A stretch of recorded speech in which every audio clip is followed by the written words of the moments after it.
Here we Let's do go. this. Wholesaling the Cool Way is our working title.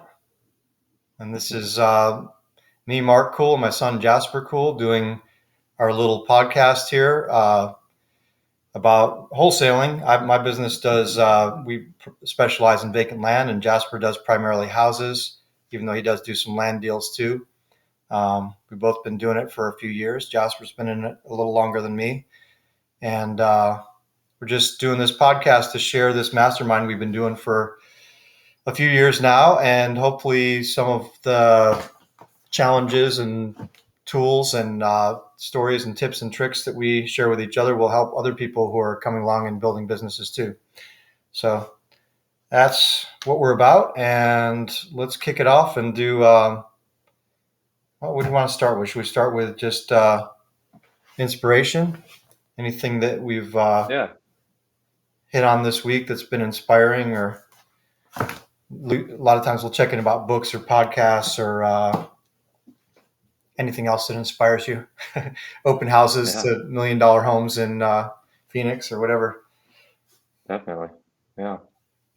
Go ahead and kick us off. Um, yeah, for me, I had a few this week that I wanted to share that stood out to me. One of them was Russell Brunson.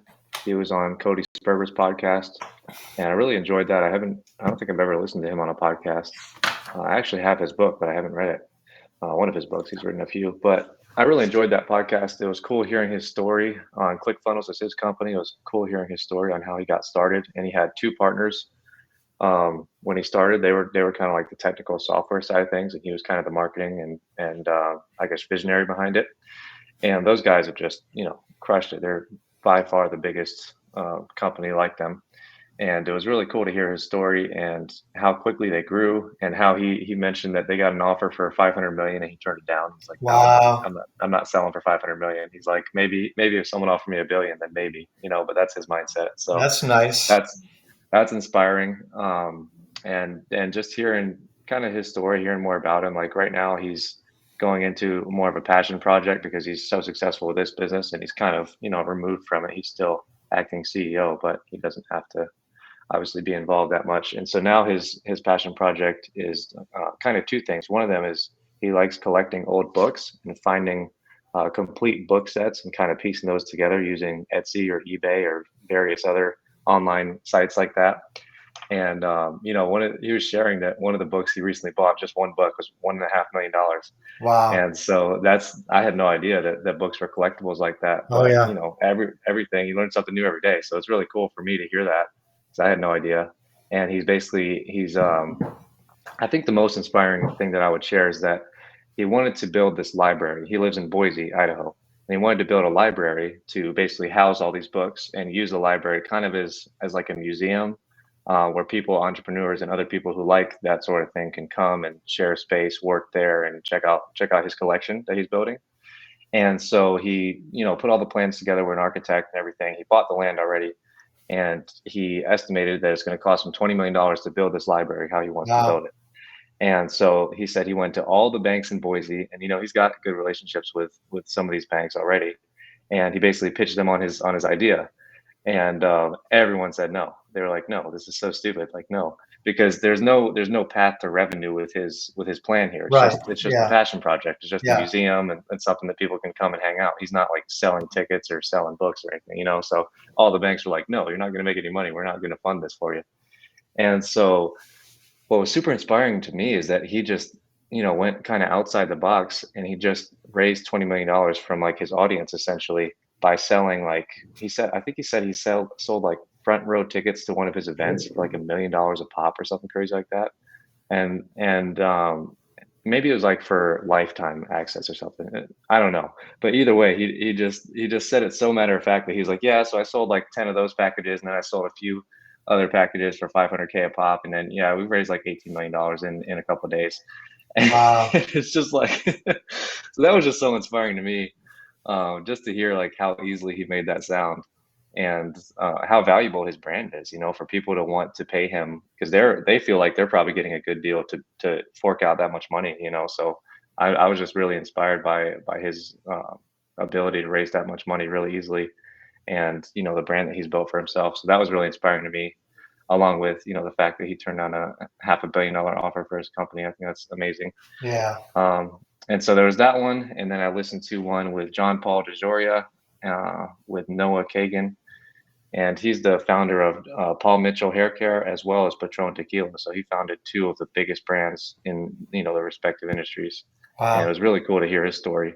One thing that stood out to me was that when he was getting started, he found Paul Mitchell, who was like the leader in hair care at the time. He was really successful, and he just wanted to get started in the hair care business. John Paul DeJoria did. So he came to him and he was like, "Hey, how about we retain majority of this company? We'll each take 30%, and then we'll give 40% to anyone who can loan us $500,000 to get this thing off the ground."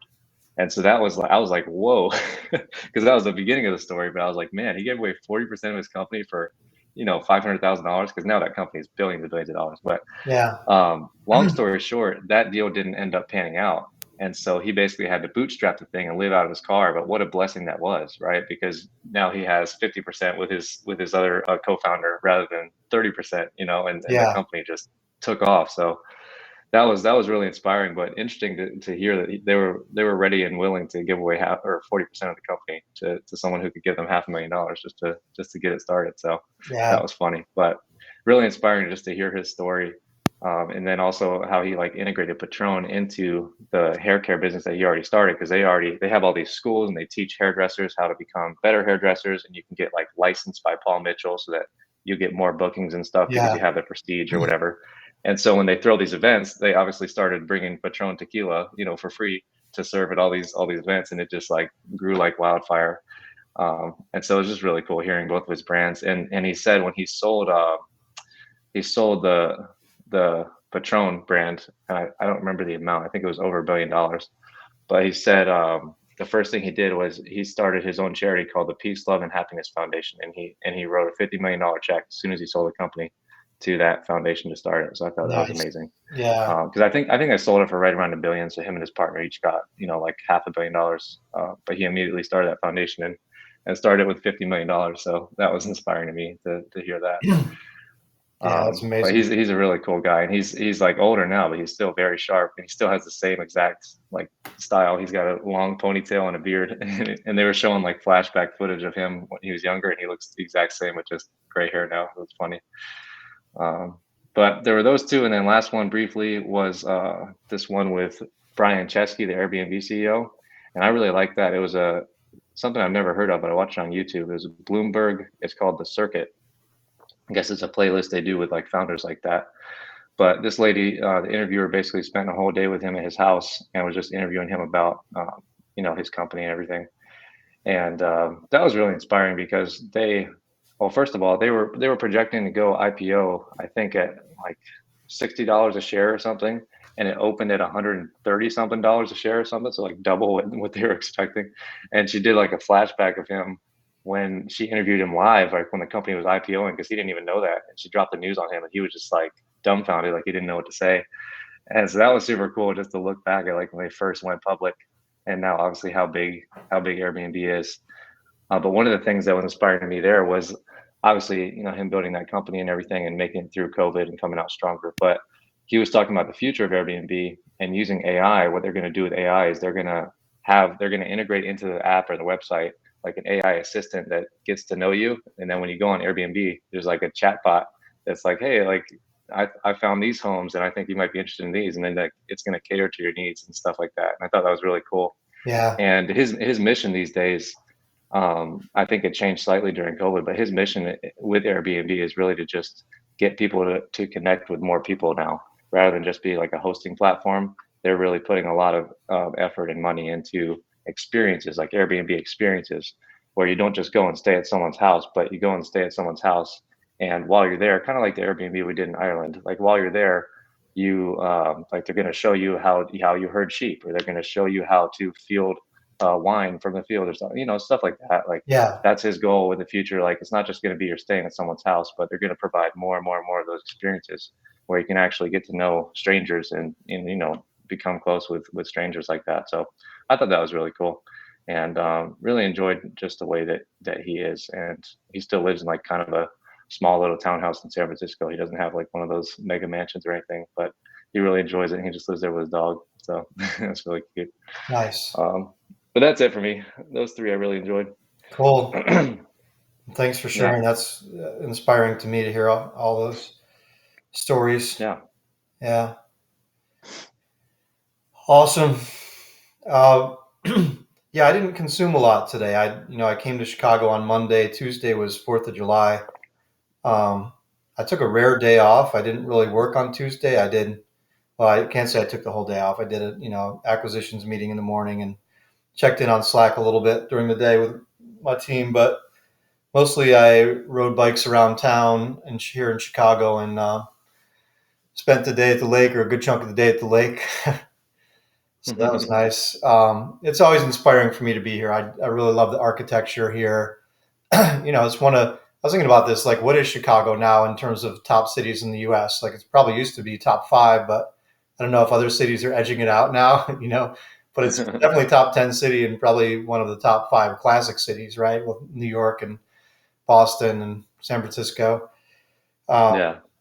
but just the architecture always inspires me here because people put so much love and craft into the buildings that were built, before World War II, um, and some after, but a lot of the deco stuff and the design and the detail and stuff with, I don't know, just carved concrete, different.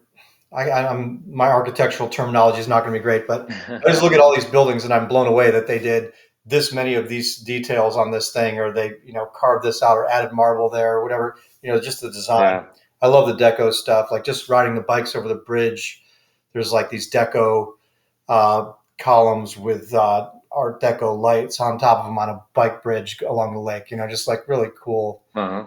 It just inspires me. Same thing with New York. Just the craft and the detail that people put into stuff. But Yeah. yeah, and then all the prosperity of all the people with the boats living their dream with their boats or their nice condos downtown and stuff by the lake. Yeah. It's nice to see. I didn't take in a lot of content this week because I've been either working or just sort of adapting to life here, and Ann and I have been hanging out a lot. I was reading Who Not How this morning, and Hmm. just inspired by the stories in here. The one story I was reading was about the guy who I can't remember the name of the company, but he's a steel company and he provides products for a lot of American manufacturers of things like tractors and heavy equipment, and he provides Hmm. parts for them. And then there was an embargo. The U.S. embargoed something for China, and so China started charging duties on metal for against the U.S. and all his factories were in China, and he was in deep shit because like the tax was like 40%, and he couldn't keep his costs down for his customers, and they couldn't keep their costs down to compete, so he had to scramble. And it was a who not how thing of like he was like, oh, how am I going to do this? And then he was like, no, who can help me figure this out? And he figured out he had to go into Hmm. India. He was like, well, how am I going to get into India and get ramped up? And then he's like, who? And he just kept finding the person, like, who's the guy who knows India and knows manufacturing who can get me there? And then where am I going to put this? How am I going to figure out where? No, not how am I going to figure it out? Who can tell me where to set up these plants? And the short Yeah. story of it was by continuing to ask the question who instead of how, he ended up ramping up in India within 5 months and doing like 20 million that Wow. year in India. And like, because he had to do it fast to save his business. But Hmm. so it was a really cool story on that. And then the other thing that hit me was just continuing to look at delegation and stuff. Um, and this statement is: Will you stop tolerating the wasteful and painful use of your time? How you spend every second on this planet matters. You get in life what you tolerate. So, Hmm. kind of like what we were talking about before we jumped on the recording of just like I'll just do it because it's only going to take me 10 minutes, or I'll just do it because I can do it better. But then you start doing that, and all of a sudden, a bunch of time has gone by. And if you keep doing that over a quarter, or a year, or a lifetime of work, then all of a sudden, where did all your time go? So Yeah, that definitely. just really inspires me to want to continue to delegate. And I can check in more about what I think I need to delegate next in the proper meeting. But yeah, I think that's about it for me for inspiration. Like I said, I didn't listen to a lot of stuff. I just did some reading, and I listened, read the Sahil Bloom stuff. I guess I read that article again about the spotlight effect, which really is a good one. I think you and I touched on Hmm. that a few weeks ago, but just the um, how we imagine that people care a lot more about what we're doing than they actually do, and that we Hmm. we worry and imagine about what people are thinking of us or how people are perceiving what we're doing or what they're thinking about what we're doing, when people are much more focused on themselves and much less focused Yeah, on us than we would imagine. So it's just an opportunity to free ourselves up and uh, be true to ourselves and do what works for us and not worry so much about what we think other people might be thinking because they're probably definitely. Yeah. don't care. uh, but yeah, that's all I got for that. But do you want to do the business check-in? Normally we'll do victories, challenges, any KPI stuff. You want to check in about goals, um, accountability. Yeah. You Yeah, definitely. ready for Yeah, that? I wanted to tell you about the Sphere in Vegas is finally done, Oh and wow, I got to send you this picture, but it's really cool because I was watching some of Ricky's summer league, and they turned the sphere. So I didn't know that the outside of the sphere also had LEDs and stuff on it, so they can make it whatever they want. And so they made it a giant basketball, and this picture is just amazing. So like picture seeing Vegas, and you just see a giant basketball coming out of the ground. That's what it looks like. It's incredible. It's incredible. And so I looked up a few other like pictures of it, and they've made it the moon, they've made it this basketball, they made it all kinds of things. And wow, so they can just change this thing at will, but it's incredible, like the size of this thing, like it's huge. But this picture of the basketball is really cool because like the sunset Vegas skyline, and then you just see this huge basketball, and it says NBA Summer League 2024. It's so cool. nice. So cool. So that was just another inspiration thing that I remembered, but it's really cool. And they're doing their first show this fall. It's U2 is their first show, and then they're going to start doing shows there. So it's pretty cool. And so that they're doing stuff inside, but the outside is just all they can do whatever they want. Yeah. So I didn't know that. I thought it was Yeah, just an interior like theater that was going to be really cool inside, but they can customize the outside too. So it's incredible. But yeah, that's the other really cool. inspiration too that neither of us shared is that one of our friends got signed to an NBA contract. So somebody Yeah. that you grew up playing basketball with. It's pretty exciting. Yeah, Oh yeah. rooting for Ricky. Yeah. But I will go into business check-in. I just wanted to mention that to you. I'll send you the link. Yeah, that sounds awesome. So you can check it out. But yeah, uh, but yeah, business check-in. So let's see. I'll start with KPIs first. So KPIs for this week: 170 leads, 46 offers, one sold, one closed, and three contracts. Sweet. So pretty good. I feel like I'm getting back in the swing of things with contracts. We had a few slow weeks there in June, but that's a good start to the month for July. Is three contracts. Um, my goal for this month that I share with the team is 10. My goal, personally, is probably to try to get 12. So three is right on target with that. But we had kind of a couple of down months, so I don't want to keep shooting so high. I want to make sure they get a win this month. So I think 10 is definitely doable. 10 contracts. Especially, yeah, 10 Yeah. contracts. So three is a great start. Keep that pace. We'll get 12, like I said. So that's good. So that's a victory. Closing that one that I mentioned to you last week was a victory because that was uh, quite an interesting deal with the tenants and mobile home and everything. So it was really nice to get that closed. I appreciate Chris for being able to or being willing to take that risk and get it closed. Yeah, that's So great. that was nice. Yeah, that was awesome. Sellers were happy. So that was good. And then um, let's see. Other than that, I'm bringing on a new cold caller on tomorrow. I'm excited about that. That's a victory. I'm trying one of Matt's cold callers because his people have been good to me so far. But it was part of the thing that I listened to his podcast that I mentioned to you last week, and it kind of sold me on his thing, which I don't know if it was intentional on his part, but he mentioned that if you pay less for a cold caller, so let's say you pay a cold caller $3 an hour, and they get you I don't know, let's say 10 leads in a week. And or let's just say for easy math, let's say you pay a cold caller $100 a week and they get you 10 leads. Then those leads cost you $10 a lead, right? So Yeah. let's say you pay a cold caller, let's say double that, $6 an hour or $200 a week for easier math, but they get you 30 leads. Then your cost per lead is actually less, even though it seems like a bigger expense. And so that's what he was talking about on that interview.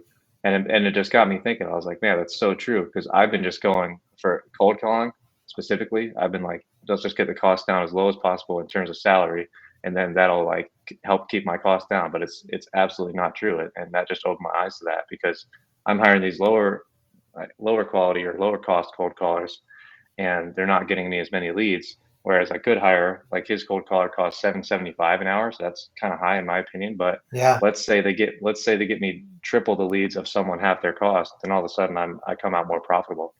So I'm obviously giving it a shot, but that made a lot of sense to me. So I just realized that it's kind of like Alex Hormozy says too. He pays, I think he said he pays like 15% higher than the market rate because that's how you get an A player, and an A player is double the productivity of a B player. Mhm. So you're paying 15% higher for double the productivity. So Yeah. that's kind of relates to that. But anyways, that was a long-winded way of saying I'm trying something new. But No, that's a I good hope. that's a great point. And yeah, I mean, I've heard that sentiment otherwhere, on podcasts and stuff too, is like always get the best people, get A players because Yeah, it's going to accelerate your growth so much. And it can be, I mean, I've had a similar tendency of like, oh, I better save money on this, but you can yeah, sometimes there's that saying, penny wise, pound foolish. You save your pennies, but you at the expense of pounds. British exactly. pennies versus Yeah, pounds. Yeah, yeah. Yeah, and I was realizing like the cold calls I brought on recently, they were, lower cost, but more headache and less leads. And so I'm like, I want to go in the opposite direction. I want to yeah, go less management intensive for me, and more leads, yeah. more deals. So How many cold that's callers do you that's have now? well, I just let those guys go. So now I'll have three starting tomorrow. But cold calling is something that I know works, and I've been struggling with it this year. So I'm going to try to outsource it. I think that might be the issue because I'm not putting the time that I need to into training and stuff. So I'm just going to try to outsource that and see how it goes. But yeah, so that was a victory. Just bringing on a new caller tomorrow, and hopefully that'll help me turn the corner there. And if so, I'll just hire a bunch more from them. But other than that, I had my onboarding call with my bookkeeper this week, and that was super helpful. I'm really enjoying their process so far. They have like a dedicated email for me, so I think it's called like Team Bright Home Offer or something. And all I have to do is email them anytime I have any questions or concerns or anything at that email, and it automatically copies all the people from their company like that are working on my file, so I can get help quickly using that. They have a secure portal that I can upload like any documents or anything like that, um, and and they're going to help me set up that thing where they can have like view only access to my bank accounts or something, so that I don't have to go in there and pull the statements myself. So Nice. it's another thing we were talking about that it's not necessarily a lengthy process, but it's very tedious and something I don't enjoy. So Yeah. I'm grateful for them to be helping with that. Get it off your plate. Yeah. So yeah, that was a victory for me. I got another call with them tomorrow to finalize everything and get completely set up. So I'm excited about that. And then the specific performance thing was a victory for me. I was calling around, emailing around like last week, like this week, and then the week before, trying to find someone. And I had multiple referrals from different attorneys, and I had one from you for Mike Parker. And then the attorneys that I reached out to would refer me to another attorney, and then they would It's still say amazing no. how much work it took you to find somebody.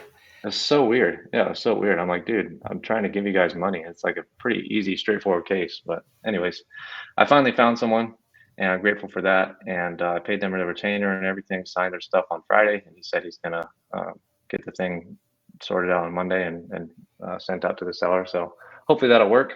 He told me in his experience, which was also a victory for me, he really seemed to have a lot of experience with these cases, and he said in his experience, like 1% will actually make it to court. So he said 99% of the time they're just going to go ahead and settle with you, and they're not going to drag out the process. So that was good for me to hear. So hopefully Yeah. that's the case, and I can get this guy back on the table sometime next week. That'd be awesome.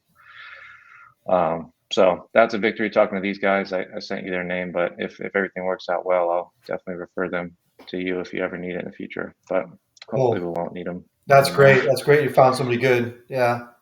Yeah, I had a different but experience with my specific performance attorney. yeah, I mean, I reached out to that guy. I don't know if we need to mention his name, but just totally crickets. Followed up a few times, and then finally, Von Dell from his office reached out to me. He's like, "Hey, he's out of office till the 10th. He'll get back to you then." I'm like, "Dude, it's been weeks that I've been Yeah. following up with you, so I'm just gonna move on." But Yeah. Even when I was engaged in a case with a retainer down, I wasn't getting callbacks or responses yeah, or information. So, yeah, yeah. I appreciate you sharing that too, because it made me work harder to find someone else. I was like, I don't want that same experience. you got more information from your initial call than I got in 3 or 4 weeks of dealing with someone, Yeah, you know. yeah, definitely. Yeah, but yeah, that was a victory just to find someone there. But I feel like I had a couple other things I wanted to share with you, but now I'm blanking on them. Um, That's great yeah, news about the specific performance, getting that going. yeah, yeah. I can just move on, I guess. But um, well, I did want to ask for your help, maybe offline. But I got this land deal in Shelby, North Carolina, and there's something I'm not really sure about. But um, there's 60 acres of land, so I'm never sure about these big parcels. Yeah. But we contracted it, and the comps that I found, there's only a couple that are comparable in that size range. Um, but the comps support it. The comps, there's one for about 4,000 an acre and one for about five. So I got it for three. So I don't know if it'll work, but I could send that to you offline. Maybe you can give me your feedback and send out to your buyers. But Yeah. It sounds like you're in the right um, ballpark for sure. It's definitely good to go low on those. yeah, I mean, yeah, the point was that looking at the comps, if that actually plays out, it'd be a good deal. But I don't know if it will. Looking at it on GIS, it has a minor stream running around the like the left side of the land, but it's not cutting through it. So it's kind of like in the left and the rear. So Yeah. I think like at least 75% of it is still usable. So we'll see. Yeah, then you have to do a Um, calculation for that. We have a 40 acre that we're under contract on, and we found that there was wetlands there, and there's an easement for electrical and all this stuff. So you have to yeah, you have to take a close look at them. yeah, yeah. We just got on Friday, so I have to call the county tomorrow and figure that stuff out. But we'll see. We will see. It's exciting, I Yeah, think. But I'll move on to challenges. So um, one of the challenges has been a specific performance case. I think I'm moving forward on that. Another challenge was I got another contract this week that I was super excited about, and now it seems like I might almost have to file on this guy too. It's just like frustrating. And then one of my buddies, Kevin, reached out to me this week just randomly, and he was like, "Dude, I just had three sellers back out on me on the day of closing," and I was like, wow. "Dude, it's been a weird month for me lately too." I got a couple of those too. I have two of them right now. Yeah, Yeah, and so it's like I don't know what's going on in the water or in the news or something. That people are something's going on because I haven't had, knock on wood, I haven't had cancellations all year. And then in June I had two, and now July I have another one that seems weird. So I'm just I had I'm a multiple little bit issues in June. Yeah, yeah. So I'm a little bit confused. I think it's partly I'm upper limiting myself. I'm reading that book right now, so I think that's definitely part of it. But it's interesting to hear one of my buddies. He's also in North Carolina. Have three fall out same week. And I help them and I've referred him to this attorney, but it's just very interesting, very weird. So I think something I need to fix in my process, I guess, but it's kind of weird because I've been doing the same process with all the other sellers, and this hasn't happened. So maybe there's yeah, something else I need to work on. Um, but yeah, the point was I can ask for your feedback on this because we got this contract on Monday. Like I always do, I reach out to the seller immediately. He didn't answer me via phone, so I followed up with an email, followed up with a text, and then didn't hear back from him that day. But then I reached out to my buddy who's going to do the lockbox with him, and I was like, "Hey, can you set this lockbox up with the seller?" And he reached out to him, and he got him the next day on the phone and got him scheduled. So I was like, "Okay, cool." So I didn't think anything of it, and then sent him the reminder the day before for the appointment, and then he gets there, total no show, and we're calling and texting him absolute crickets. And then I had my team try to reach out to him as well, total crickets. And so I'm just kind of confused. I'm obviously going to keep trying, but it's just weird. It's like another one like this last one that I had to file specific performance on. It's just like they just totally go dark after having communication in the front end. If we don't ever have communication, I'm like, okay, we just messed up on our end. We didn't build rapport or whatever. But when you have that initial communication and it just drops off, that's kind of weird to me, especially when appointments are scheduled, and then just kind of blow them off. It's kind of weird. Yeah, well, So it makes me wonder about them getting another offer too, like that other deal you had. yeah, so I mean, to me, right now, it's feeling like the exact same situation. So I don't have confirmation on the seller, but I might just reach out to the attorney tomorrow and be like, "Hey, while you're at it, can you work on this one too?" I mean, it's frustrating. I don't want to be in the lawsuit business. I want to be in the closing deals business. So, Yeah, but at the same time, this deal and that other deal, they're both really, really good deals that I was looking forward to, and so I don't want to just drop those deals. I mean, I don't think it's fair that these people are just changing their mind like that. I mean, I don't know. I try not to do that to sellers, so I don't know why they feel like they can do that to us. But yeah, uh, yeah, I think the long story short is that I need to work on something in my process. Maybe work on acquisitions team on maybe setting up the handoff better or something. I don't know. I mean, we've been doing the same process, like I said, and haven't had issues until this summer. So yeah. For me, it's um, I just keep going back to rapport with sellers. Really making sure that yeah, relationship is as solid as possible. yeah, definitely. Yeah, so that's probably it. I'll just talk to them on spending more time on them on the front end, and then hopefully they'll answer my call so I can continue working on that. Yeah, and it's also Get the getting contract your signed. acquisitions people to really gauge the person. I mean, that's what I've been talking to my team about. Is just like you can't get anything from email or text, but if you get somebody on the phone, you can get where they're at. Like, are they a little bit sketchy? Are they definitely all in? Are they Yeah, mistrustful? Are they just good, easygoing people who are going to be easy to work with? Like once you get somebody on the phone and talk with them a little bit, you can gauge that more. How cooperative are they? How not? How uncooperative are they?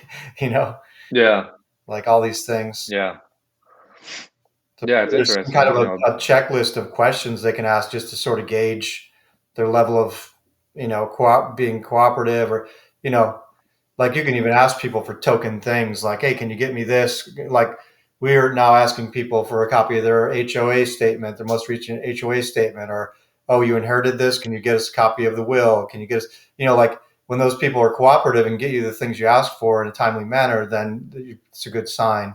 So you could even artificially Yeah, create that, like, hey, we just need you to get this intake form filled out and get us back to us, or whatever it is, like the lawyer has a solid yeah, information sheet. We can collect that ourselves. We're starting to do that.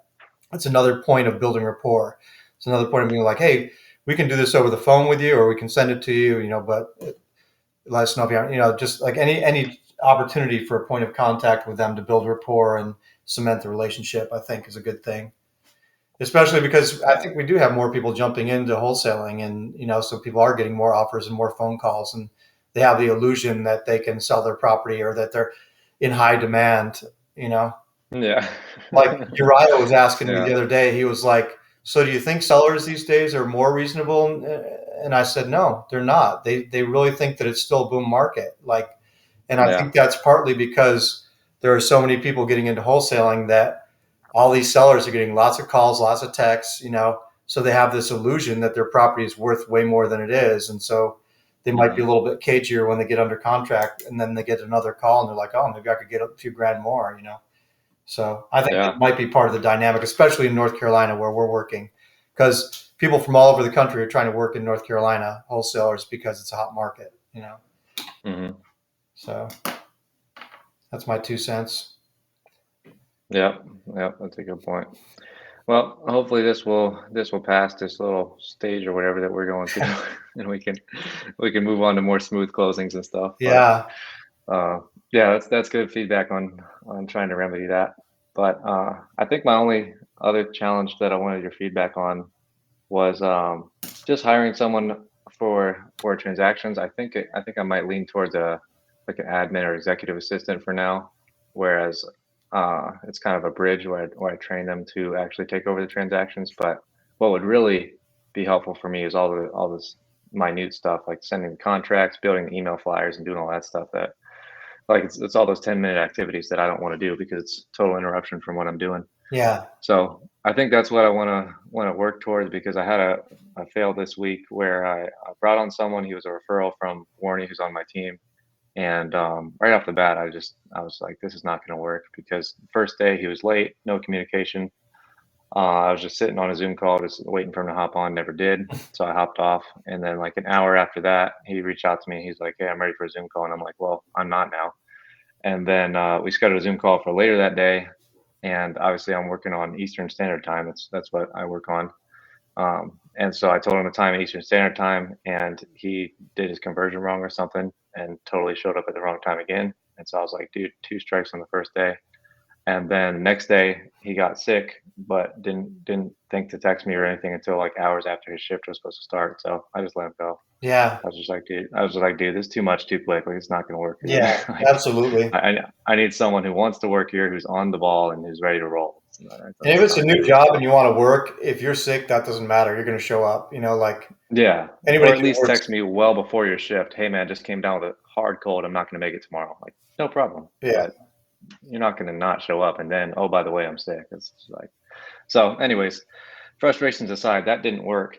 But I wanted your opinion on this. Basically, there's three routes I can go, and I apologize if I've talked about this before, but I listened to David Olds this week, and he has a company called Easy REI Closings. I don't know if you've heard of them, No. but basically, it's 100% Americans. They're in his office, and that's all they do is transaction coordination. And so basically, they would take over what I'm doing now, which is once you get the contract signed, they take everything over. They're communicating with the seller from then on, and then once you get it sold, they're communicating with the buyer from then on, and title, lenders, everything. And so that is a flat fee per closing. But he says that you can just pass it off to your buyers, so it makes it like free for you essentially. But I think their fee ranges from 250 per closing to 550 per closing, depending on how many you do with them per month. But again, he says that you can just pass that off to the buyers, which is actually a great idea, something I never thought of. Something I might add in there for myself while I'm still doing it, maybe like a $200 fee, transaction fee or something. Yeah. But so anyway, so that's avenue one, right? When I'm talking about handing off transaction coordination. Avenue number two would be me hiring someone, trying it again, and hiring someone who is going to take over more than just that, right? Which is all the admin stuff on the front end. Because these guys, they take over once your contract's signed, but they're not doing any of that other stuff like helping you with contracts and stuff like that. What happened to the They're just woman that help. you had on board? She didn't work out either. Okay. She didn't work out either. So I kind of rushed into hiring this other guy, but he was way worse than her. So he's gone. But so avenue number two is me trying that route again. And I like that route as opposed to the transaction coordination thing because then they're also helping with a lot more than just the phone calls and stuff with the seller. Because like we mentioned before, we talked about before, that's not a 40-hour per week position. It's just communicating back and forth with seller, buyer, and attorneys. That's not, that's Yeah. not a 40-hour a week position, at least not at my level right now. I think maybe if you're like 30 closings a month, maybe, but even then, you're kind of playing a waiting game. Like you talk to a buyer, then you send it to an attorney, then you're kind of just waiting back in the saddle, I have mine But also doing coordinating mobile notaries too. yeah, yeah. So that's another Like you thing. said, it's kind of like a feast or famine thing. Yeah, definitely. But anyways, the point is, so avenue two would be me bringing on someone myself again, training them, and they would be doing everything from contracts to email flyers to notaries to post contract review calls, like you have, like calling the county and getting information, all that stuff. So they would be doing everything except for selling the deals. I would still be the one that's actually speaking to buyers, selling the deals, but they would be doing literally everything else. So that's enticing to me because obviously that would be really nice to have all that stuff off my plate rather than Yeah. just the transactions. Because, like I said, just the transactions, it's not a big deal for me. It's something I do want to stop doing, but it's not as annoying as doing all the contracts and small little scheduling stuff. So that's option two, and then option three is to go back to Matt Larson's company and hire one of his people. It's plug and play, and I don't have to train them. So just want to get your feedback on which one of those you think kind of stands out to you. Yeah. Well, I mean, I know you like Matt Larson, and I know you've had good luck with those people, and so it means less training for you probably, but it means more expense, and so then it's a question of whether the increased expense is worth it to you. Hmm. The hiring thing can be a roll of the dice, but when you get lucky, it can be really good. So Hmm. and having a person inside your company who knows all this stuff and can take on additional things, and that's I mean, that's kind of my model. That's what I've done. So I bias towards Hmm. that. It doesn't mean it's right for you.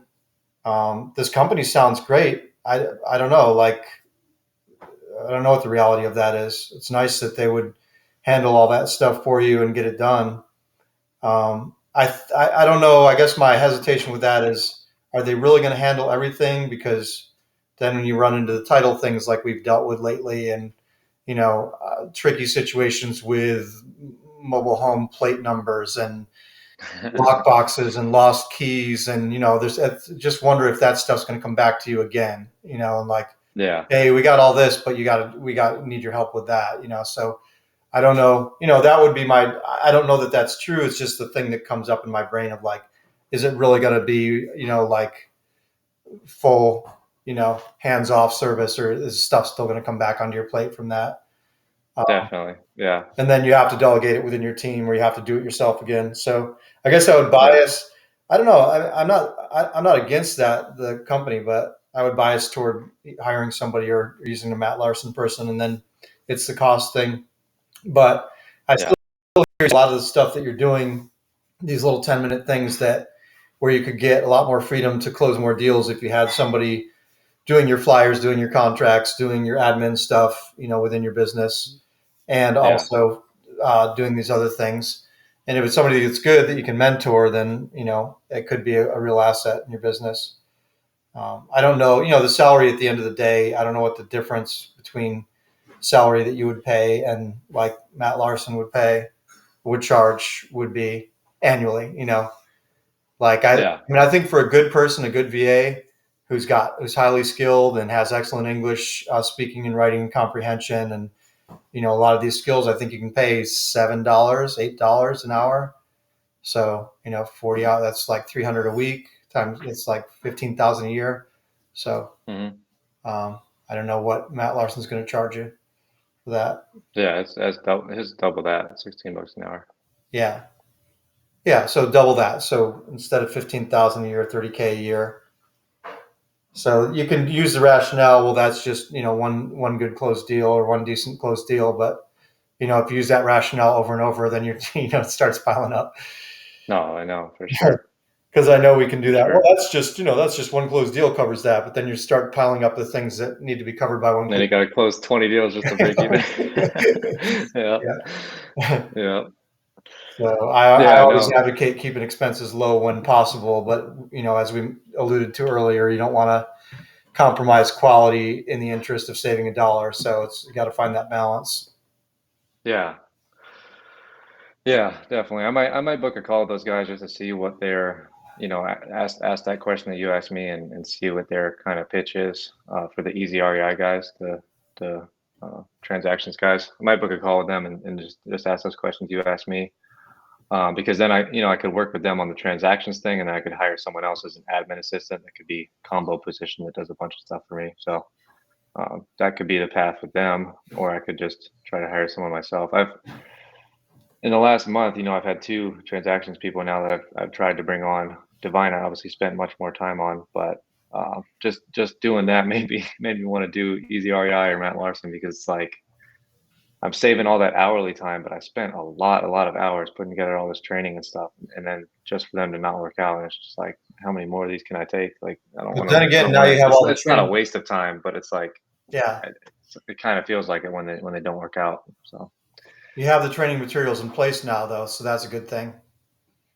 Yeah, but it's not great. I was going to ask you that too, like what you're using for keeping track of your training materials, because I would love to be able to set mine up like a course that like these online courses that I really like, where it's all videos and text and it's super easy to follow. Because right now I just have Google Docs. I have a written process and I have a video explaining the written process for everything. But in terms of looking at it, it's not very easy to look at. It's like a bunch of text with links and links. And so it's like Yeah. I'd love to have something that's cleaner for people to follow. Um, so maybe that's something I need to work on and just put this on the back burner. Maybe try to hire someone like a month and just really work on getting my training dialed in so that it's successful.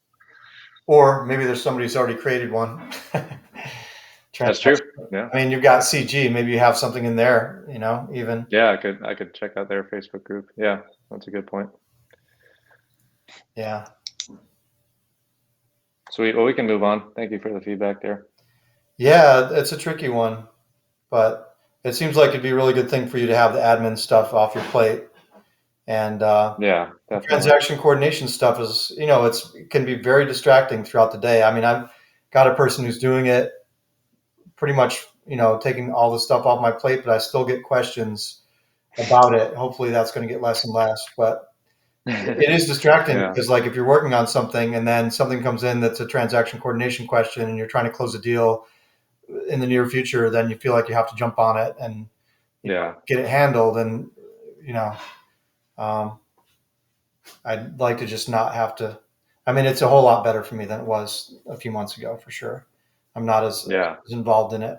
I really like. I don't look at a lot of the emails from the attorney's office and the people in that office anymore. I look at my inbox and I just mark them as read most of the time now because Yeah. I know that my transaction coordination person is on top of it and I know what she's doing. So that I appreciate that because even a couple of months ago or even a month ago, maybe 6 weeks ago, I was reading every one of those emails and thinking I had to respond or tell the Yeah. person what to do and all that stuff. And now I'm just going, oh, she's got this, she's got this, she's got this. Red, red, red. Yeah. So that's really nice. It's a nice thing to that took a ton of my time prior to getting somebody really on it.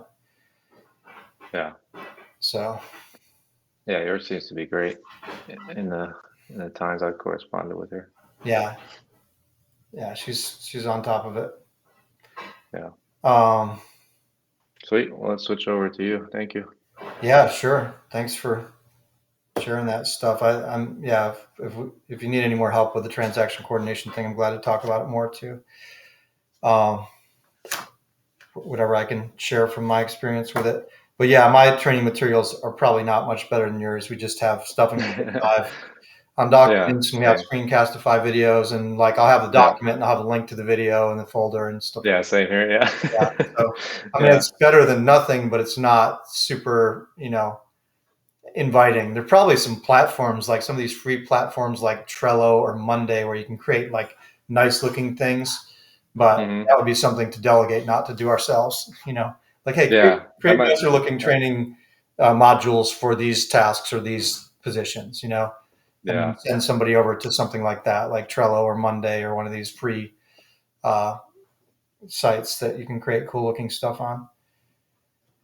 Yeah. That's a great idea, though. I might post on Upwork or Fiverr, Yeah, someone to because do there that for are, me. when I was doing that CRM research, I have probably 30 different things on the CRM thing, but we did Trello a little bit and it looks good and it's colorful and you can make things look, you can throw in little GIFs and cartoons and whatever, just to make it more fun. Yeah. But, all right, well, for me, let's see.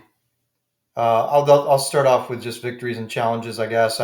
For victories, I did upgrade launch control, added a market on Friday or Saturday. Whenever I texted you about that, I think I added a market on Sweet. Friday, and yeah, Yeah. that was a victory just to ramp up my text because I have, I've got a goal that I want to hit for the year, and we're, not halfway to the goal, halfway through the year, so we got to Yeah. get Same here. going. Yeah. So Yeah. that was a victory to get that set up. And it was a victory to text you and ask you for help and have you remind me, hey, just tell them to set it up for you. Like I'm on there. Yeah. How do I set this up? How do I do it without? Yeah. And then I texted you and you're like, yeah, just text support and tell them. I'm like, oh yeah, that's why we have Yeah. support. That's why, we pay these people thousands of dollars a month so that they can do shit for us. So Yeah. yeah. So then I just texted support and she was like, oh, sure. Happy to help. Let me get that set up for you. I'm like, oh yeah. Yeah. They're Uh, awesome, man. Launch support is awesome. Yeah. So yeah, 10 minutes. I would have been going around in circles trying to figure out how to do it without having to I add know. phone number on smartphone and all this stuff.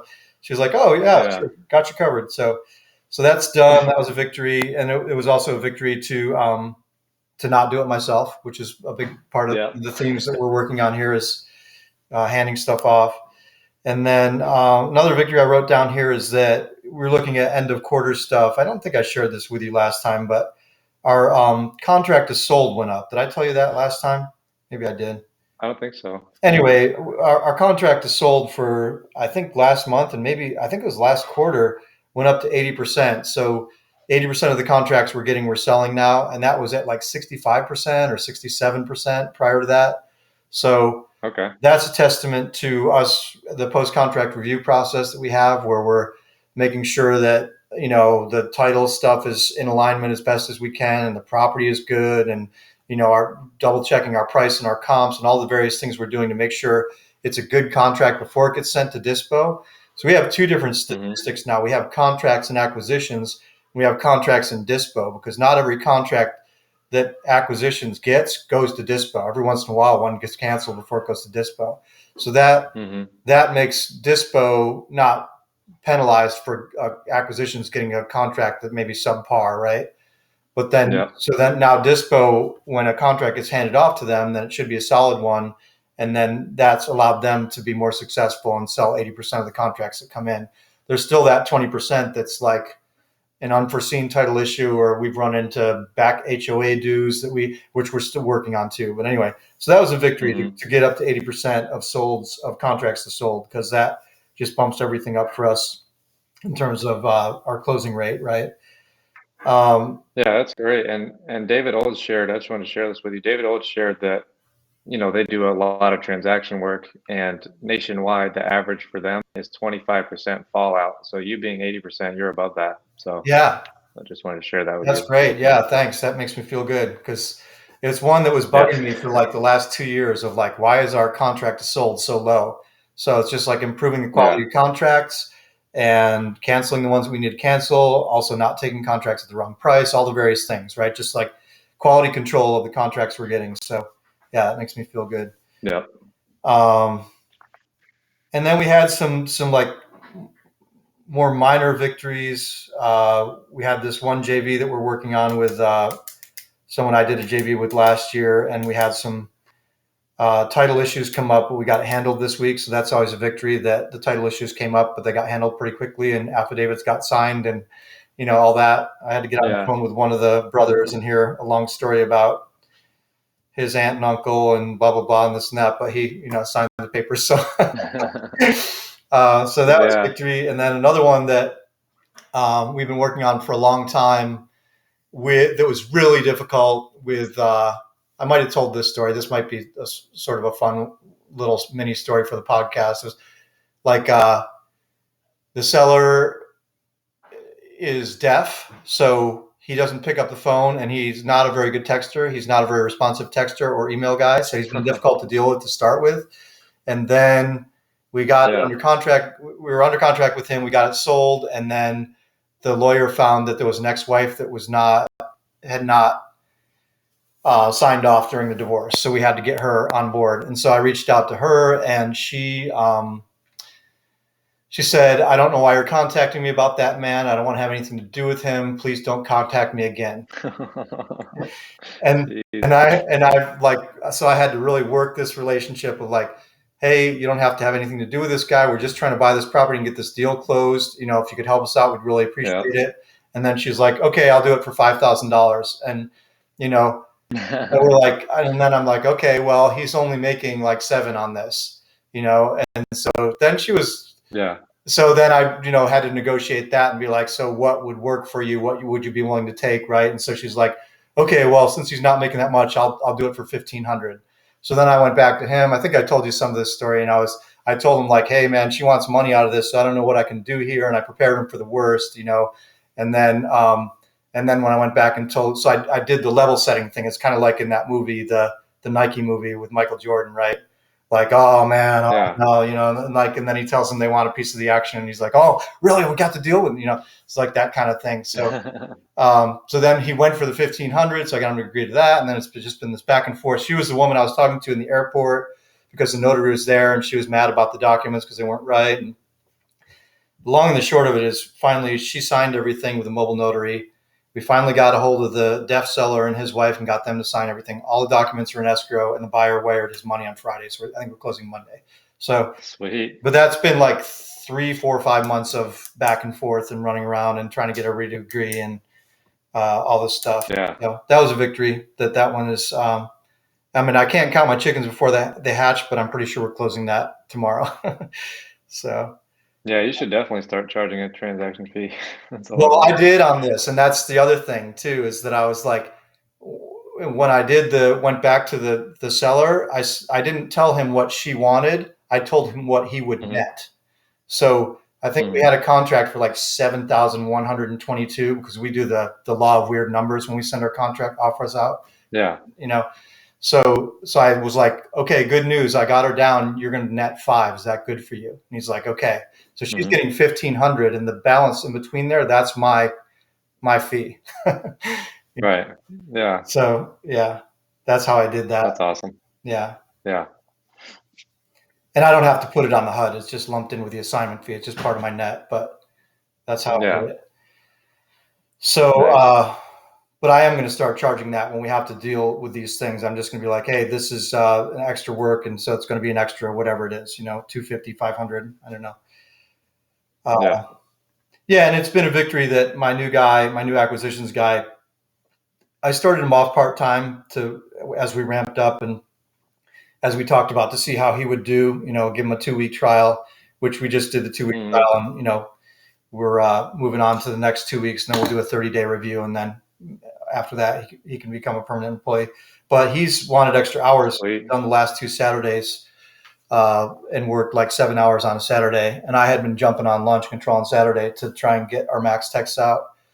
But then it was slamming Hmm. increase on Monday because I wasn't spending 2 or 3 hours responding to all those. I was just sending them out and doing a few responses. But so Right. he's been like responding and trying to clear the inbox on Saturdays, and then there are a bunch of leads for our acquisitions manager when she comes in on Monday, and she doesn't have the inbox, even though now it's the new guy's job to manage the inbox anyway. But so that's been a victory to have him jump on and work on Saturdays and get more momentum going with acquisitions and leads. Uh, Yeah. yeah, for KPIs, acquisitions, we had 110 leads, and then 15 of those we considered hot. 8 of those came from direct mail from our latest direct mail campaign. Um, Nice. 7 of those are from text. And so we made 11 offers this week and we got 1 contract this week. So that's on the low side for me. I'm actually shooting for 5 a week is where I need to be to get to my annual goal this year and, quarterly goal.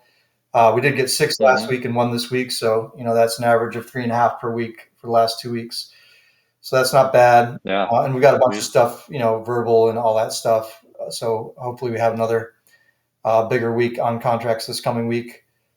Yeah. Dispo, we didn't sell any this week, unfortunately. We canceled one. We track our canceleds too, and I can speak to that and challenges a little bit.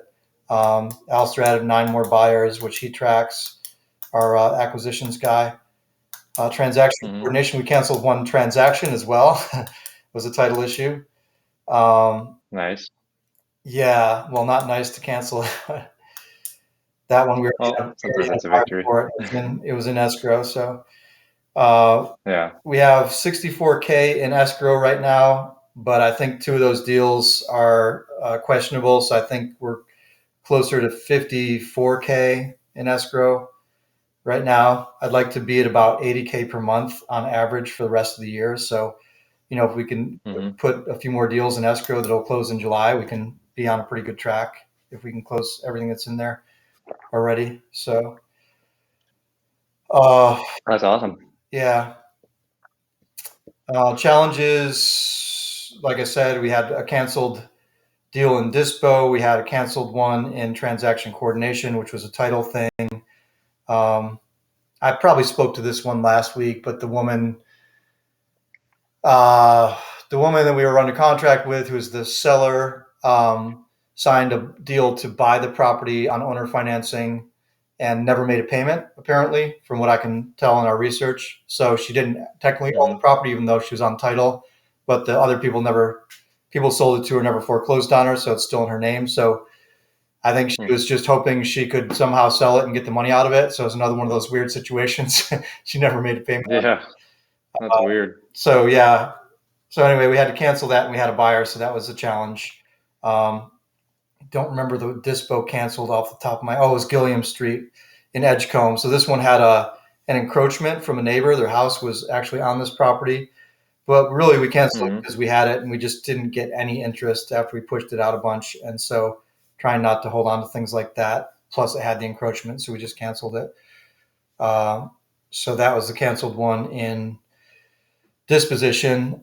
And then we have two in escrow that we're having challenges with, similar to what you were talking about earlier. We have one where we have an agreed upon price with the seller and we have a buyer already under contract to buy it, in escrow. And then the seller is now saying they want more money, but they won't talk to us about it. They won't pick up the phone or answer a text or an email. They just text that, like, I'm going to need more money. And then, Jeez. multiple phone calls, texts, emails, no response. So now we're just over a barrel Yep. with that. So, and then Jeez.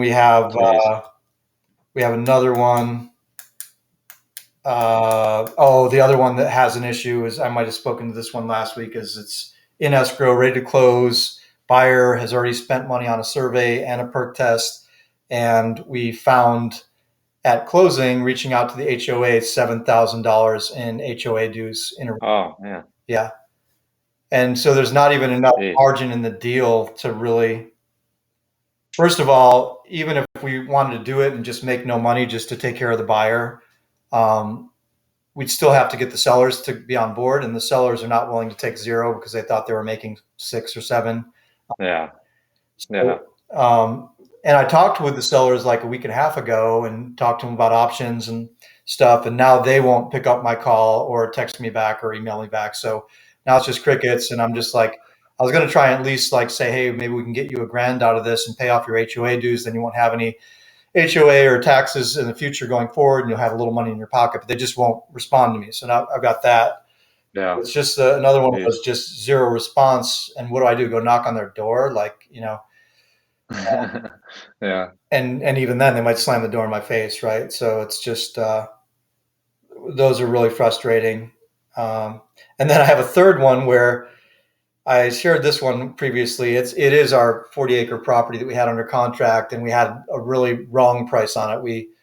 Uh, I think we offered based on tax value, and the tax value wasn't taking into account the wetlands and the easement and all this stuff. So, Hmm. uh, and we couldn't get a good per acre in the area on comps. So we ended up offering way too high, and then we had it for way too long without trying to get a price reduction. And then we finally got a major price reduction, like a 50% Hmm. price reduction, and then found a buyer pretty quickly after that. And now the seller Yeah.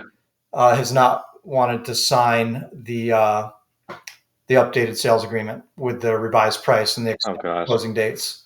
So now I've got a buyer who's ready to go, and he's got to get like a swampland, wetland specialist out there to look at it and get, draw up stuff for a driveway to go through the wetlands and get a permit for it and all this stuff. And so I know he's about to Jeez. spend Yeah. money on that, and I don't want to tell him, hey man, our seller hasn't signed the contract yet. But so I've spent Yeah. probably an hour and a half to 2 hours on the phone with this seller, like just talking, building rapport, talking through objections, like just periodically checking back. I mean, this person seems to just, need a lot of attention right now. So I'm hoping that I can get the seller back on board and close this, because the profit is about 30K. So Yeah. it'd be a really nice one. Uh, so yeah, that's probably one of my biggest challenges, and I don't know what I can do other than continue to try and connect and reach out and be politely persistent and answer any objections, and um, hope that that comes around. But I don't want this guy to go out and start spending money if it's for whatever reason it didn't, you know, that the seller didn't sign. That would then this, I'd feel responsible for this guy to pay for whatever he's paid for.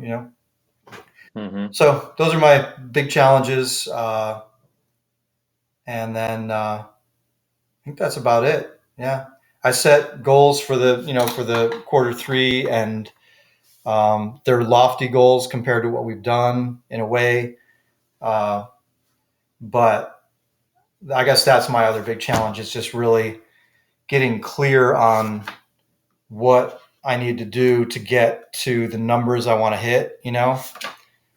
Because Hmm. it's still a little bit. unclear for me with how many texts I actually need to send out because we changed the way we're doing our leads. You know, and our offers. So I'm still like getting a clear picture of how many texts we need to send. We're gonna, like I said, we went into this additional market. Um, the direct mail looks like it's getting like a 0.5% response rate. This campaign's not all the way done, but I don't think I'm even going to get 1% between the two direct mail campaigns I've done. So I'm not super Hmm. excited about spending like, what is it? I think it's like 4 times 400% the cost of direct mail over text. I think I figured out direct mail leads cost me 180 and direct mail leads cost me $800 and text leads cost me like $180 or something like that. So, uh, Okay. so it's a big difference. So I'm not. Yeah. It's just a cash flow thing too. Like anytime I order a direct mail campaign, it's thousands of dollars out of my business account. Whereas if I'm doing Hmm. text, I mean, what does text cost us? Even when we're way ramped up, a couple grand a month, 3 grand a month, it's not Yeah. much, 3 or 4 grand compared to 3 or 4 grand for every campaign that I do and a much lower response rate and conversion rate. So anyway, that's one of my challenges too, is just figuring that out. I think what I'm doing right now is throwing throwing more money at marketing on text because that's what's been working. So I added this Hmm. market. Once I'm clear that we can handle the volume of the additional market, I'm adding another market in another week or two. And once we get clear that we can Yep. handle that, then I'm going to see what the lead flow is. And if it's still not where I need it to be, I'm going to be adding more markets. I'm just to do it until we're hitting the targets I want to hit, because I'm really determined to hit this annual goal. And I'm really feeling the pain of where I'm at in relationship to it, and the pain of having probably my worst month last month after having my best month of the year in May. So uh, Hmm. that pain is motivating me. So Yeah. that's my check in. I'm open to any feedback if you have anything on any of the challenges. I mean, a lot of the title and seller stuff, there's nothing you can really say. I mean, it's the same stuff we've been dealing with, right? Yeah. Yeah. I mean, I had a very similar situation to that last one you mentioned where that 11 unit deal that I had, I was excited about it. I had buyers go by and they dropped their offers very, very far. Um, and so I went back to the seller for a reduction, and there's two partners, they own it together. And so one of them was like, sure, but the other one's just crickets. And so this buyer is pretty much about to walk away from the table because I just haven't gotten a response. And so that's frustrating. But yeah, there's nothing we can really do there. Um, Control but yeah, people. I mean, in terms of what's that? I said we can't control people. Nope. But yeah, in terms of texting, I would just continue ramping it up. I think I should ramp it up more too. But stop spending time and energy on cold calling. Yeah. But I know it works. One of my buddies is, we text a bunch, and he just tells me how much cold calling crushed it for him, and I just tell him how much texting crushed it for me. And so we're just like opposite. But I'd love to have two marketing channels crushing it, as I'm sure everyone would. Yeah. I used Like to have that with I direct love, mail, and then my direct mail just yeah. went off a cliff. Yeah, I mean, same for me in calling. So that's why I'm trying this new experiment. But I say all that to say, I should just take my own advice that I always give you and just continue to double down on launch control and add a new market like every month or every 2 weeks even. It's just I haven't seen response dip at all. It's only going up, or Yeah. not response, ROI. It's only going up. So Well, I'll I would remind you just, from our last podcast too. Like I was just editing it a little bit, so that thing that from Alex Hormozy that he heard from other people is like, when something is working, double down on it and double down on it again. Don't try and find a different yeah, thing when something's already working. And that's what a yeah, lot of smart business people say is like, stop trying to figure something else out, do the thing that's working and just do more of it. So yeah, just reminding us both of that too. Like instead of yeah, spending a bunch of time and energy on how can I get direct mail to work better, maybe I need another consultation with my direct mail guy. Maybe I need to try a different mailer. You know, maybe I just need to double and triple down on text, which is already working. yeah. Yeah, I think we're in a very similar boat because that's what I've been doing with calling. I think I should hire this cold caller from Matt. Obviously, she's starting tomorrow, but I think my other two callers, I should literally just tell them, hey, can you guys just switch over to launch control and just open up a new account and Yeah. just put them on there because that's what's working for And me. they already have phone experience too, so you could give them a little script to get sellers on the phone. Like if they're Yeah, getting warm, if they're getting positive response, then you give them a little script to qualify them and hand them off to Michael or yep, whoever. Yeah, absolutely. Yeah, yeah, yeah. So that'll be my advice for myself and to you. Just continue to ramp up launch control yeah, until you see response dip down. And also when I had that call with that launch control dude, he was like, "Is this are you the only one on this call?" And I was like, "Yeah." And he was like, "Well, you can have your team schedule call this anytime." I was like, "Oh, okay. I didn't know that." So it's kind of like we were talking about earlier, but we could literally just have our VAs communicate with their VAs and just continue to improve on launch control without our involvement at all. So that's something I'm gonna ask my team to start doing a monthly call with those guys, if yeah, not maybe biweekly. But yeah. yeah. I'm doing a Um, call this coming week with I'm going to get my whole acquisitions team on there. yeah. But then I'm gonna. That's a great suggestion. Is just like, okay, now you guys have done this one, and we've all done it together. In the future, I'm just gonna have you guys jump on with them, like monthly or whatever. Yeah. Yeah, I mean, their support system has been great so far, so I appreciate it. Yeah, use the resources we have available. Yeah. But yeah, I mean, in terms of uh the other thing you're talking about, I mean, in terms of like I think it comes down to increasing profit per deal. So I don't know what that looks like for you, but maybe it's different markets or different parameters or something.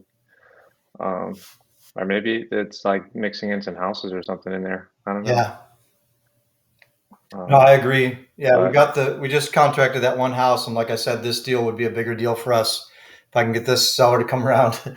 But and then I have done yeah, after we talked about this once before, and I dropped a couple of markets out that we were in where our profit per deal was lower, and I've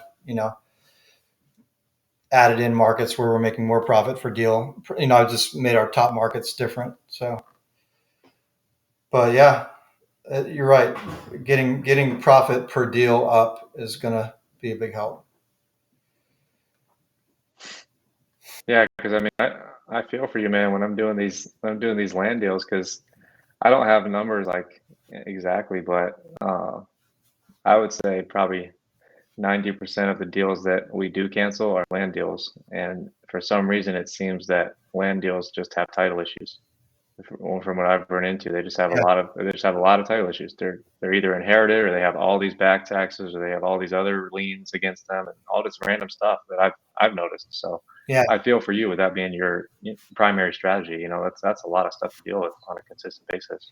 So, yeah, yeah. It is, and I think we're really good at it now, and that sets us apart, right? Because then other people are going to run into that and like fall off. But we've been doing it for almost 3 years hmm now, so like I think our yeah, systems might be better than most people, and it'll help us stay the course. But I have to yeah, delegate more in order to open up other channels too. I think that's my other challenge is like we talked about the little things that you're doing, but I think where I'm at now is a lot of my time has been is managing the various departments and making sure everybody's busy and they know what they're supposed to be doing and they have know their priorities and all that stuff, right?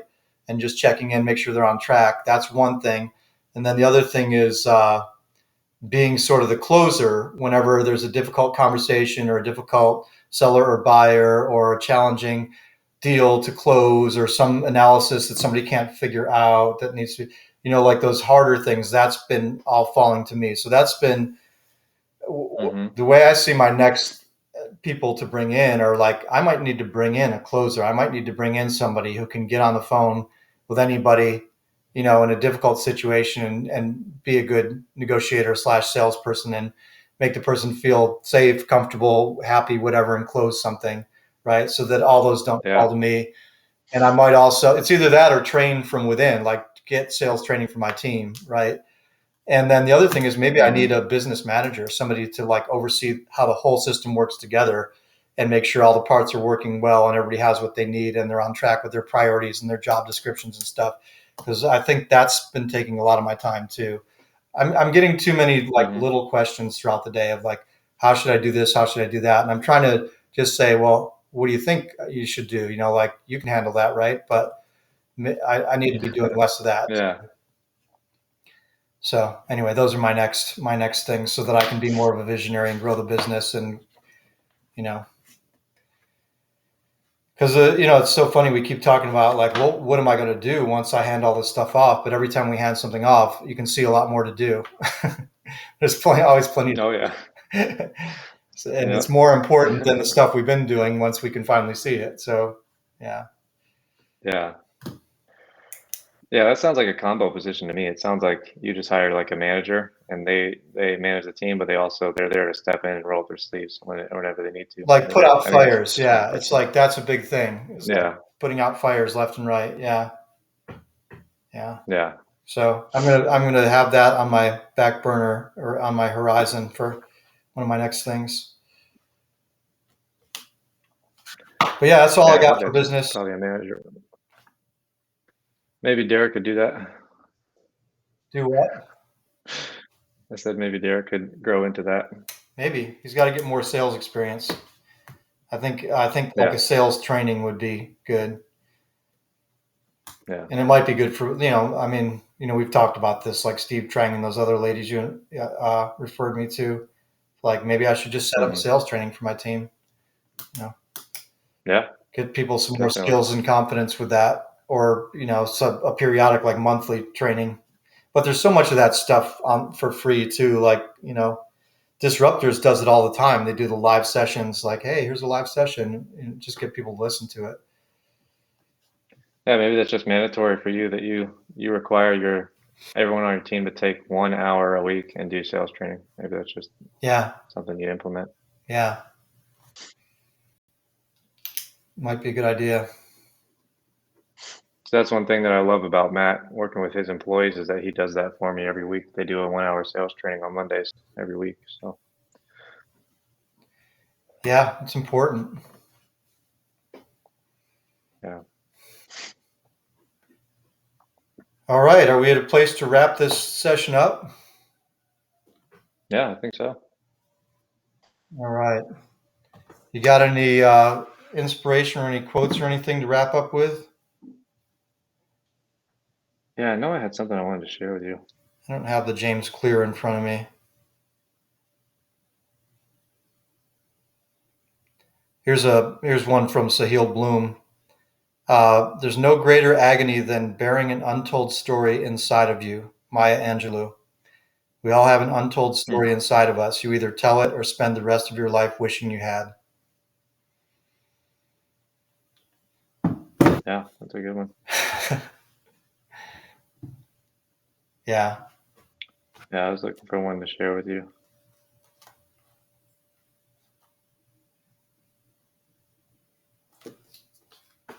Oh, there was this one that I saw from Taylor Welch. He said only two things can kill a good business: hiring bad team or accepting bad customers and clients. Mm, Once you know they're bad, leaving them there is just as deadly. yeah. Great point. That was a good one. Yeah. Yeah. I mean, I've been trying to encourage our people of just like, if you know somebody's a pain, let's not work with them. There are more deals out there. Yeah. Don't just work with somebody because Yeah. they're a buyer who can buy it or they're a seller who has a property. Like if they're going to be just Hmm. difficult, then next. That's a great one. Yep. Definitely. All right, let's do. Definitely. uh, Go ahead. You have something else? Oh, I could share with you one thing if you haven't seen it already. Alex is releasing his new book, which I'm super excited about. Yeah. And he's doing a live training in August. So I guess you already saw it, but I signed up No, for that. So I'm really excited about that. I didn't see he was doing live training or anything. I just knew the book was coming out soon. I don't know if it's necessarily training. I think it's more of like a book launch event, but I think he's going to be like speaking and stuff. So Cool. uh, I signed up for that. I'm excited for that. And then one other book that I learned about this week is called 10X is Better Than 2X. And it's another book with Ben Hardy and Dan Sullivan Nice. that was just released. So I heard on a podcast this week. I forgot who it was, but they said it was like who not how, but 10 times better. Sweet. So I just began listening to that this morning, and it started off with a really cool story about Michelangelo, and so I'm very early into it, but I just wanted to recommend that to you. That sounds And great. I'm all over it. I got this one cool. right here on my Oh yeah. desk. Reading it this morning. Yeah. Yeah, But yeah, that's it for me. We can wrap it up with appreciations. awesome. Um, well, you want to kick it off? Appreciations. Yeah. Yeah, you touched on it earlier, but I appreciate being able to watch one of our childhood friends play in the NBA. That's very inspiring to me. And Yeah, one of my other buddies transferred to Arkansas. Ricky advised him to transfer to Arkansas, and you remember Ellis too. He's from the YMCA, but he's transferring to Arkansas next year. So I'm excited to possibly see him in the NBA too sweet. in the coming years. So yeah, that's really inspiring to me, and I'm grateful for the opportunity to watch those guys, and grateful to have gotten to play with them when I was younger. Hopefully, we can play sometime in the future, maybe again. But grateful for those guys, and really grateful for the books that I just mentioned, the two new ones coming out, and grateful for all the authors that continue to put out content like that, and also the podcast I mentioned earlier, Russell Brunson. He's coming out with a new book that sounds really exciting. So just appreciate those guys that are very successful that continue to write new books and author new books when they definitely don't have to, just to try to share more of their knowledge with people. So I think that's awesome Yeah, and inspiring. Um, and then lastly, I appreciate the ability to continue to grow my team.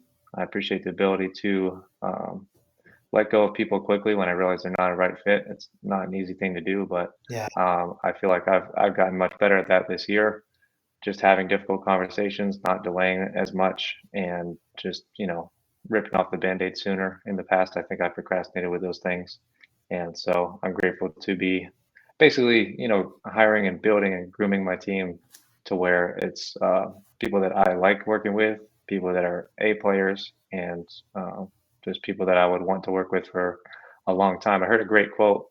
I forgot who said it, but it was talking about hiring, and they were like, when you're hiring someone, think about, would I work with this person for the next 10 years? And if it's not a hell yes, then don't hire them. And so that's something that I just heard recently, but I'm going forward, I'm going to implement that for sure. So yeah, just appreciate the ability to continue to grow the team my way, because I'm grateful to have my own company. So it's awesome. yeah. But yeah, that's it for me. I'm super proud of you and what you've built. It's amazing what you've done in Thank you. like 4 years' time. Yeah, thank you. Yeah. Yeah. Well, I appreciate this mastermind that we do every Sunday.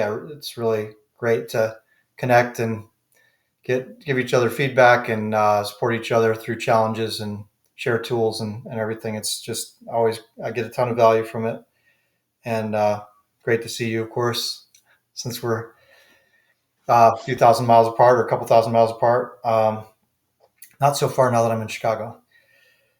But yeah, I appreciate all the things that you said too. That we always appreciate just all these people who are really successful, sharing their journey and their learning and their wisdom that they've gained from growing businesses. I appreciate all the stuff you shared early on too, with your inspiration. That was really cool to hear about turning down $500,000 for a company that Yeah. it's great.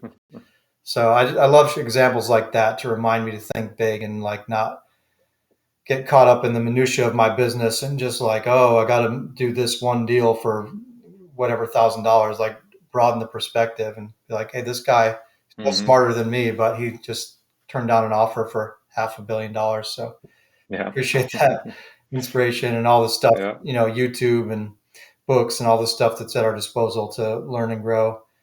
And Yeah.